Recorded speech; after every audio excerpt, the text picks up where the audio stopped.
sports, health, all of that is about productivity. People don't care about productivity. They want fun, they want, things that look good, that feel good, that connect them to their friends, but in a simple way, in a fun way.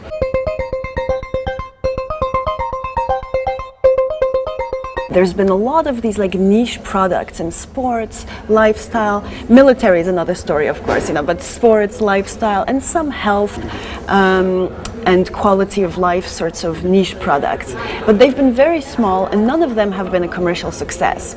So if you're asking me what I think will be a commercial success in the next 3 to 5 years, my personal opinion, and a lot of people disagree, but my personal opinion is that it has to come from the world of fashion and social, cultural kinds of applications. I really predict that the sorts of things we'll see on the street will come from this true integration of the virtual and communities such as Facebook, YouTube, etc., and the physical.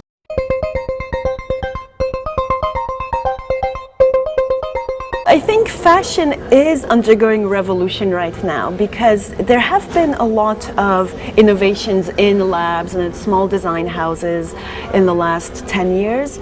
But in the last 2 years, it's really penetrated the mainstream haute couture. I think because it's now penetrating mainstream haute couture, I think it's on this breaking point that there will be a greater social acceptance of different technologies in garments. So I think on one hand, those technologies will specifically deal with customization and really individualized design, so you'll be able to have your own pattern on your shirt or the photo of your cat. On the other hand, these electronic and technological innovations will help introduce concepts of garments that are ideologically similar to history, so social aspects, showing your social class, showing your social relationships, all of those things that happen on the internet right now, the way you have all of these profiles online and you show your relationships, you show where you fit in the social fabric.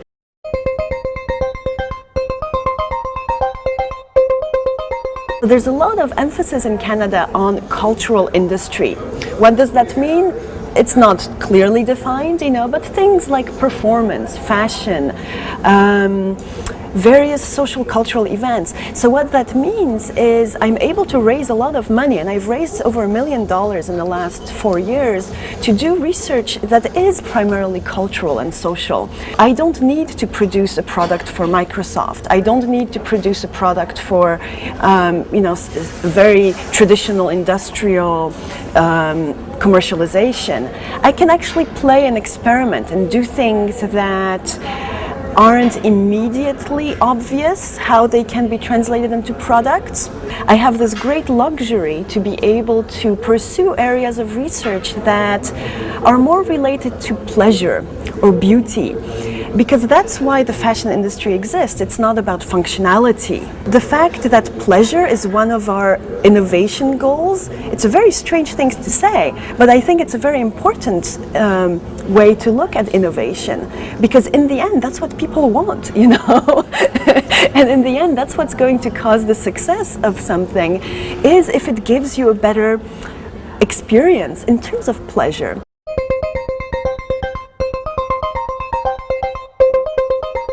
So at XS Labs, we do all kinds of things, and there's one project that we finished recently that's very exciting, and that's called the Scorpions, and it's a series of dresses which really are in the fashion context. They're really designed by a fashion designer, they're really beautiful, they're not technology prototypes. We integrated shape memory alloys and specifically nitinol into the dresses to give them this dynamic behavior.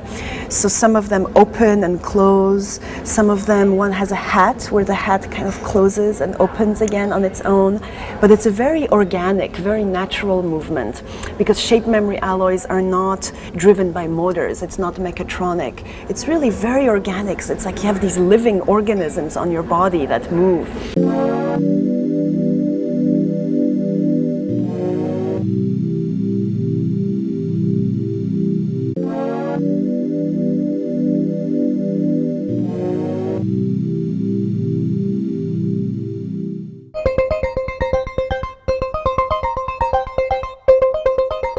this idea of a hybrid approach, or also I say a multidisciplinary approach, is something I've always believed in. So I started my own education in the late 80s, and I did one math degree, one design degree, then I was working in multimedia, then I went to the MIT Media Lab, where it's very hybrid, it's very multi-everything.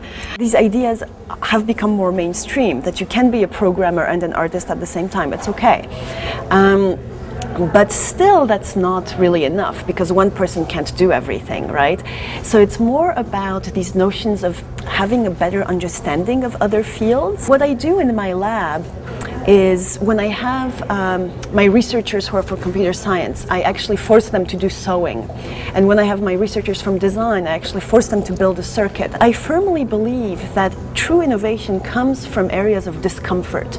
So when you're taken from your place of comfort, like I'm a programmer, I'm the best, I'm much better programmer than you are, but when you actually take me out of my area of comfort and place me into an area of discomfort, that's when I will get a new perspective on what I do.